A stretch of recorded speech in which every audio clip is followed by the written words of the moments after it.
being an ambassador means to me just is repping the Cricket Wireless brand, getting the name out there, showcasing cricket in a positive light around my campus. So did you always know you wanted to attend an HBCU?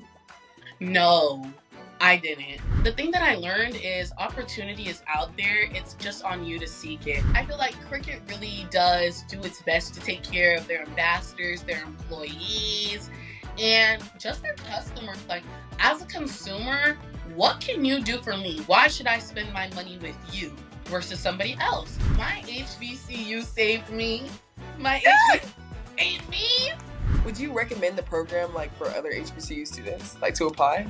Definitely, I already have. Hey everybody, and welcome back to Echoes of the Yard. I'm your host, Kendyl Terrell, a soccer player at Jackson State University, and this podcast is your source for all things HBCU. From the guests to the topics, the good and the bad, we're here to talk about it all. For the 13th episode, I'm excited to be joined by one of my new friends, Leah Richardson, who is a softball player at Alabama State. Even though we're rivals, welcome on, and is a cricket HBCU student ambassador. We've got so much to talk about after we recently met at the MEAC versus SWAC challenge in Atlanta, Georgia. We will definitely be talking about that, but give me a little bit about yourself. Like, what's your background, siblings, hobbies? Like, let me see. Okay, hi everyone. My name is Leah. I'm a senior here at Alabama State. Like Kendyl said, I am on the softball team here. I've been playing softball since I was 4 years old. My parents told me that my sister, she's actually been playing softball way before me. She's like 28. She's kind of old, but not old. So they said like as soon as I was born, they kind of just had to throw me in the stroller, and I've been at the field ever since. So everyone's like, softball was made for you. Like, you grew up at the field, and I've seen the pictures, so I guess they're telling the truth. I'm the youngest of 4 siblings. I have 2 sisters. Me too. Me too. Everyone is 7 years older than me, so I kind of feel like I grew up by myself. But like as I get older, we get closer. So I guess that's true what people say. Like the older you get, the closer you get to your siblings. 100%. Hobbies besides softball, which takes up pretty much all of my life. I did cross Delta Sigma Theta Sorority Incorporated. Okay. 3. I'm a legacy, so that was just a really good time in my life for me. Like, especially my mom passed away my senior year of high school from COVID. So just being able to, fulfill her legacy, and it being me, my mom, my sister, like that just made me feel closer to her. In that sense. So I was excited to do that. And my other hobbies, being an ambassador has really just been my other hobbies lately. Like, I don't know where it came from. It kind of started spring of last semester. I really started getting into the NILs and the ambassador programs. And the thing that I learned is opportunity is out there. It's just on you to seek it. So Yeah. a lot I was scared to apply for things because I was like, oh, I'm not going to get it. Everyone's applying. Why would they pay me? But then I applied to a Beyonce scholarship and I got $10,000. And ever since then, my perspective has changed on those kind of things. And instead of why me, why not me? Period. I love that. That's just how I've been lately. And things have been on the rise. Like, I don't know. I feel like 2024, I really sat down and I made a list of goals that I wanted for like my relationships, my health, my softball, my family, and really just sticking to those things and cutting out the things that weren't serving me anymore. So just once I did that, I feel like my life has just been on the come up, on the rise. Yeah. And it's just so crazy. I feel like... So you're basically thriving. You're literally thriving. Through so many like trials and tribulations just to get where I am. But like when I look back at the things I went through, like it was all worth it to get to this point right here, right now. Like I'm graduating in May. I'm gonna have my bachelor's. I'm going straight to get my master's right after. Life has been good. Like I try to tell myself like when things come up, it's a bad day, not a bad life. Life is really what you make it, and it's up to you to like rewrite your stories, change the narrative. Like life is up to you to really just maneuver, and you can't just let one little thing ruin your day, ruin your things are gonna come up. It's really just on you, and it took me a Yeah. while, and things are not gonna go as planned, and things aren't gonna go my way. So it's So did you always know you wanted to attend an HBCU? no, I So didn't. what was your journey to Alabama State then? Guys, I didn't even know what a HBCU was. Well, I did. Let me stop. I did. Because my sister, she played softball at Texas Southern from 2013 to 2017. So, but I only visited there like on graduation. Yeah, I only went on graduation. So, coming from California, it's like playing travel, also being a minority in my sport. Um, Everyone kind of was more geared to going to school in California, like especially being from NorCal. Everyone was like, "Oh, like we want to go to schools in SoCal. We want to go to Fresno State, San Jose State, Sacramento State, Long Beach, UCLA, things like that." And that's ultimately what I was gonna do because that's all I knew. I mean, I knew surrounding like Arizona, Washington, Reno, like surrounding states. But never did I think I would be going to Alabama. Never. Funny story is like once COVID hit, it started with the recruitment change. I don't know if you're familiar with that. They stopped letting recruits commit at young ages because we had people committing for softball in 7th grade, 6th grade, 8th grade. Yeah. They stopped that. They said now you can't commit until September 1st of your junior year. And when I was a freshman, that was like prime commitment time. So I was ready to go. I was ready to commit. So when they came out with that rule, I was like, oh wow, now I don't know what to do. Like I'm kind of set backwards because they want us as athletes to develop more. Like, what do you know about college when you're in middle school? Yeah. So when they did that rule change, I was like, okay. Then we get to September 1st, my junior year. I'm super excited, ready to commit. COVID. So I'm like, dang, softball was on a stop. Sports across the world was stopped. On Um, hold, yeah. then my mom got sick with COVID, and we didn't go out anymore after that. I really remember it was like one day she was at home and we were fine. Like we had went to her dad's wedding, so my grandpa's wedding, and it was like a small little ceremony. They said like 5 people could be there. So me and my mom went, and a couple of days later, she's like, I don't feel good. And I'm like, okay, me too. But like, I'm thinking we just have like a little cold. Turns out we both have COVID, but like, since she's older, like, it hit her harder than it hit me. So she had to go to the hospital. This is like before the vaccine, before anything. Like, everyone is still confused because COVID came around, March, April. This is in July. So it was kind of like, I don't know where I was. I think I was at home in my room quarantining, and my dad sends me a message, and he's like, "I'm taking your mom to the hospital," and I didn't even know that I would never see her again after that day. Like it was just very like I was still very young. Like I was 17. Like I didn't think like it was that serious. Like so when days were going by, like we would like FaceTime in the hospital and stuff. And days were going by, and I just was like, when are you coming home? Like, I don't even feel bad for real. Like, I don't feel sick for real. And days keep going by, and one night, like, the house phone rings, and like, the house phone never rings, like, ever. So when they say it's the hospital, I get the phone to my dad. They're like, we have to put her on the ventilator. At 17, again, I don't know what any of that means. I don't know what any of that means. So I'm just like, okay, like, if it makes it better, then like, let's do it. Like, my dad starts crying. I'm like, what are we crying for? I thought Yeah.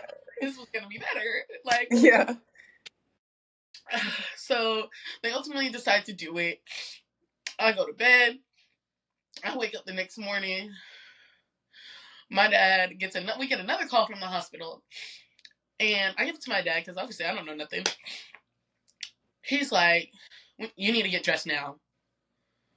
He was like, "This is it. Like, this is the end of life." I just remember being in the living room downstairs, like dropping to the floor, crying my eyes out, like, this is fake. Like, this is fake.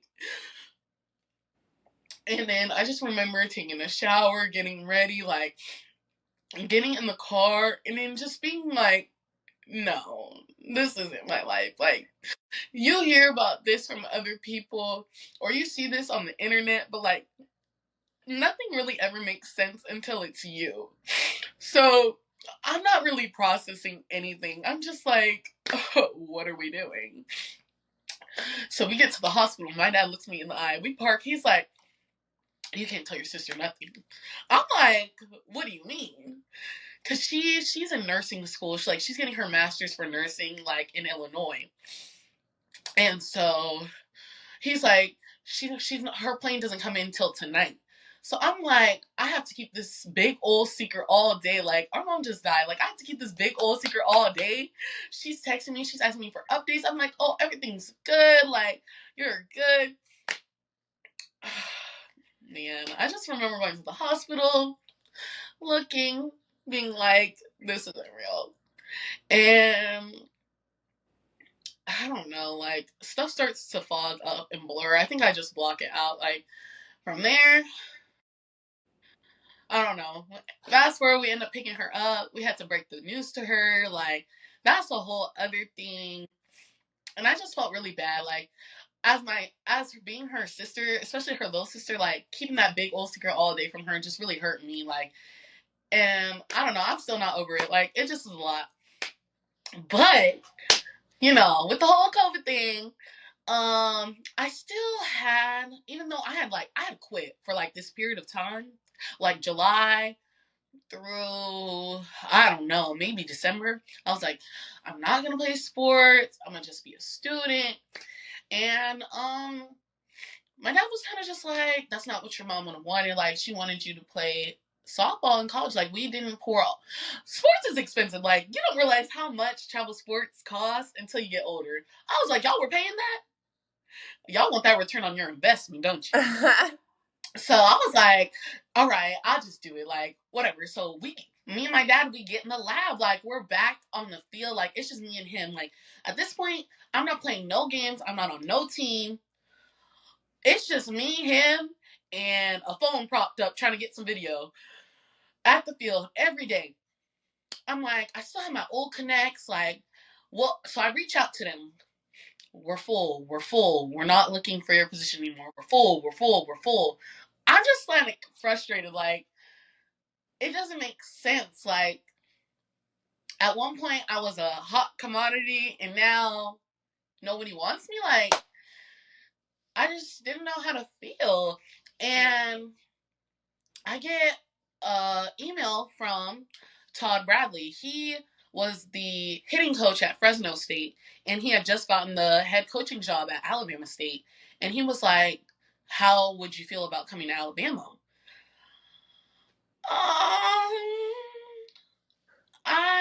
At this point, I have no other options. So I'm like, oh, okay, like, let me talk to my dad about it. I'm talking to my dad, I'm like, no. He's like, you don't have any other options. I was like, you're right. So we did a little research, and this is COVID, so I can't take no visit. I can't go see it in person. I just show up on moving day in August. I commit in December. I show up on moving day in August. I'm like, oh wow. Where am I? You're in the country. I'm in the country. I'm a city girl. So that was just crazy. But when I look back on everything, like, I wouldn't change a thing. Like, I would do it all over again. Like, everything, start to finish. Like, this was where I was supposed to be. Like, even though I didn't realize at the time, even though I cried and I fought, this was where I was supposed to be. So do And you think playing for an HBCU has like made college sports easier or harder for you? I think it's made college sports easier. A lot of the stuff that we did at home in California, we don't do here. Like education wise, softball wise, it's just a different culture. And I feel like the South is advancing, but not at the rate that California is advancing in the West. Yeah. So, I definitely feel like things have been easier. So, new stuff that they introduce, I've been introduced to since I was young. So it's not really like a big shock or anything like that to me. It's just like, okay. And then I see for my teammates that are, from the South or locals, they're like, oh, I've never seen this before. I've never done this before. And I'm like, oh, really? But then again, on the other hand, it's stuff that I come here and I'm learning, and I'm like, oh, I've never heard of that before. I've never seen this before. Yeah. Oh, like even just as simple as backpack versus book bag. I'm like, You call it book bag? no, I call it backpack. Oh. But down here, a lot of them are like, oh, my book bag. My book bag, yeah. So I think that's a little weird. And just pronunciation on things. Oh yeah, like in the South, people don't finish their words. Like we don't pronunciate the whole word. We put words together like it's our own slang. It's just so different. I can't Um pick up on that. I was like, oh, okay. And I definitely will say my HBCU saved me. My HBCU saved me. I came down to school with a leave out, with some clip-ins. The humidity took me out in hours. I didn't know what knotless braids was. wow. All I can say is wow. I've learned a lot about hair care, oiling my scalp. It's like these are things that I knew, but like I could get away with not doing at home. Yeah. Here, I will say they got me right. They They got got you. me right. Literally. Okay, so now what everybody wants to hear about. You're a cricket HBCU student ambassador. So first, what does that mean and what is your role exactly? Um, Being a cricket HBCU ambassador has really just been so I don't even know the words to say, just so exciting, so rewarding because my line sisters, both two of them were cricket ambassadors the last 2 years on my campus. And when they graduated, I was like, hey guys, like, who's going to be the new ambassador? Like, since y'all are leaving, they were like, oh, they're looking for one. I was like, oh, really? So then I applied back to the role and I did it. I sent my application in. I did my interview. I was like, yes, I aced that. Mm. Late July rolls around. I get a denial. I'm like, oh, okay. Like, not everything's meant for me. I did my best. I tried. A week or two later, I get an email saying something came up and am I still interested in the role? And I was like, of course. Of course I am. They were Of like, can you be course. for a meeting this day, training this day, and the SWAC MEAC Classic in August? Of course I can. Yes, I can. Yes, I will. So just soon as I was greeted by Chanel and Arius and the rest of the cricket ambassadors. Soon as I entered the group chat, everyone was so nice and so welcoming. And that's what I love about the South. Like the Southern hospitality is a real like everyone It's crazy. like, oh my God, welcome. We're so excited to have you. What's your Instagram? What's your LinkedIn? What's your name? Tell us about yourself. I was like, wow, like I really feel like I know these people. Like I feel like I knew them before I even met them. And Literally. just watching my line sisters around campus doing, tabling events, doing activations, I was like, wow, like I can do that. Like I have experience doing that. Like obviously I'm a talker, I'm a yapper. Like I know how to network something. I know how to pitch an idea. I know how to appeal to different audiences, like relate to them. You know how you learn in school, ethos, pathos, Come logos, on, like exactly. emotionally, how you want it. So, Yeah. um, just what being an ambassador means to me just is repping the Cricket Wireless brand, getting the name out there, showcasing cricket in a positive light around my campus. You know, a lot of people don't really know about Cricket Wireless, and I feel like just by me posting on social media, me repping my cricket merch, me telling people around on campus, and also we're about to launch a this week is our Pay It Forward program. So I will be around campus handing out gift cards. If I see somebody in line, I'm going to give them a $10 gift card and I'm going to say it's on cricket. So Period. we are launching that this week, the Pay It Forward program.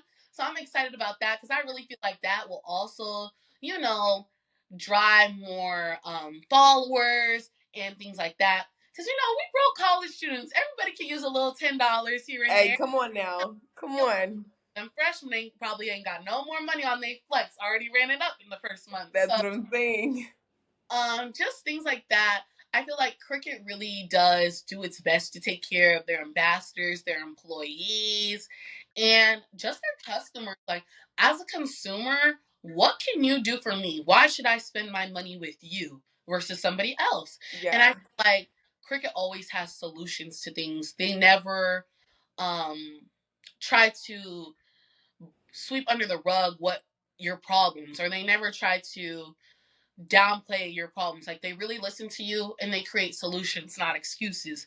And I Yeah. see a lot of people create excuses. But as a consumer, if I'm paying my money and my dollars, I need solutions. I don't need, oh, it's your fault or it's not that bad. So Yeah.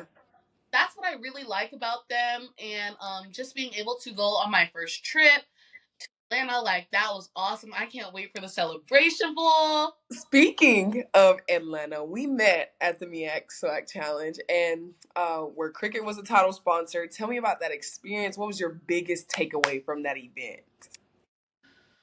Everything was just it was so fast, but I am a fast paced girl. Like, oh, we're going here, now we're going there. Okay, what are we doing next? Like, Yes. I like to be complacent. Like, I like to go, go, go, go. Club So bus. I felt like Another club. very go, go. And my biggest takeaway was the people I met and the opportunities that I gained. I am very much a people person. Like, everyone I interact with, and like, I want to know who you are. Like, I don't want to know your name and where you're from and what your position is in cricket. I want to know your name, where you're from, your position in cricket, your daughter's name, how you got to cricket. Like, I know your story. I feel like every interaction I make, I want it to be personalized. Like, I don't want things to be surface level. I know, like, everyone's not going to be as welcoming, or not welcoming. Everyone's not going to be as open as I am, but I want to create that safe and open space for you to Yeah. get there. Like, if you're a little more reserved, a little more shy, like, I know how to tone it down. Like, let me appeal to you. Like, how can I break through to you? You're an adapter. Yeah, like, just meeting new people. Like, I love meeting new people. Like, I'm always like, oh, let me follow you on socials. Like, I love to keep up with people, even if I met them once. Like, oh, I wonder what so and so is doing today, or like, I haven't seen them in a while. Like, have they gotten a new job? Like, do they have a new dog? Yeah. I just, I just care a lot. Like, I just have a big heart, and I really do care. I'm not. I mean, I'm nosy, but like, I care. Like, I genuinely am. Like, are y'all good? So Yeah. that was So my like would you recommend the program like for other HBCU students like to apply? definitely. I already have. Like, as soon as I joined the group chat, I was telling my friends, I was like, y'all, like, this is so awesome. Like, I got to do this, this, and that. Like, and it's not like it's always work. Like, they make sure that we work, and then we also get to have fun on these trips. And I've been on I trips where love that. work, work, work, work, work. And I understand business is business, but business don't go 24 hours. So Yeah. I just like the flexibility we have to work all day and then a little bit of freedom to kind of just go out on our own and explore Atlanta. Because, a lot of people aren't from as close as where I'm from. I have the luxury of, driving the 2.5 hours to Atlanta, but we have people from Florida, Mississippi, all over North Carolina. So I felt like that was really important because, when you work, you don't always get to build bonds and connections with people. So Yeah. the time that we did have, I was able to connect and build bonds with other ambassadors. So that really meant a lot to me. I love that. So our last question is presented by our sponsor, Cricket Wireless. So shout out to Cricket, a proud supporter of HBCU culture and community. How has going to an HBCU influenced the person you are today? I have I a love lot. how you smiled when you heard the question. I just have a lot of different answers for this. I think my favorite is that I feel like my HBCU gave me the reality check that I needed. Um, Oh, I like that one. I always knew I was like a good person and I had a good heart, but the environment I was in at home did not reflect that person that I wanted to be at all times. Mm. And I feel like being put in certain situations and having things not go my way really allowed me to look back and be like, this is not who I want to be. Like, why do you act like this? Why do you why do you say these things? Why do you let little things become big things? Like, my HBCU has taught me to tackle problems head on and not pile them up and blow up. I definitely agree with that. Like 100%. Put on like a brave face or whatever. The audio kind of went out, so I was trying to like read your lips a little bit Oh, because yeah, I was like, wait, but then I caught the end of it, so I'm sorry. But I just want to say thank you so much. Like, I know I didn't get to comment about it, but I lost my dad when I was 15. He died. I'm the youngest of four, and like I was in the middle of a soccer game actually, and like our journeys are kind of the same in the sense of like I lost my identity, and like I really resonated when you said you like it wasn't real, like it didn't feel real, and you don't believe it can happen to you until it happens to you. So I definitely can relate to that experience of losing a parent. Like it was hard just seeing my mom have to go through all that and raise four kids on her own. Like it was really hard for me to see. And then like I don't relate to you where you had to hold the secret a little bit, but I was the only one that got to see my dad alive on that day. So like I felt like I was holding a burden. So I definitely love that like we kind of relate in that sense. And it was just like, okay, like I'm not alone. Like it feels good to be like, girl, like we got each other. But good to relate to somebody, even though it's on a traumatic level. I feel like I'm to the point where I'm okay with talking about it. Like, emotions me are too. still emotion, but like I don't keep it a secret or I don't bury it anymore. Yeah. I saw this quote where it was like, you can't heal from trauma unless you acknowledge it. And I was like, that Mm. is So so, real. So real. Thank you so much for joining us, and like shout out oh to my, Cricket Leah having, because like we met, we're locked in. Like I am so grateful to have met you, and I'm so excited for people to hear your story. Listeners, thanks for tuning in. We've got tons more great guests, and we'll continue talking about HBCUs from all angles. So make sure you rate, review, subscribe so you don't miss out on more episodes of the art. Thank you so much, Leah.